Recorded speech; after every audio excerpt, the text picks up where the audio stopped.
กลับไปเต้นประเทศมึงนะผู้ใดวะพัสนารินรุงโรจน์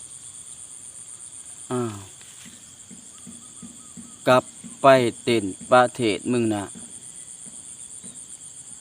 ก็หมายว่าให้กลับไปเต้นอยู่บ้านอยู่เมืองเจ้าสาจังซี่นี่บ่ก็สิให้เขากลับไปเต้นอยู่ไสอันนี้กับประเทศเขาเองล่ะบ้านเมืองเขาเองเลยนี่น้องกับน้องเขาเองนี่นี่เบิ่งแม่นี่ให้หน้าหัวสวนน้องกับน้องเขาเองแหละนี่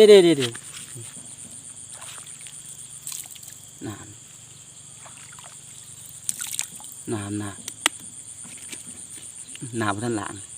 นี่ล้างหน้าก็น้ำน้องล้างตา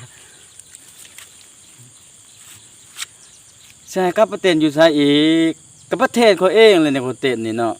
บ้านเมืองเขาเองเลยนี่ให้หน้าหัวสวนน้องกับน้องเขาเองน้องป้าแต่ว่าป้าบ่มีดอกเนาะ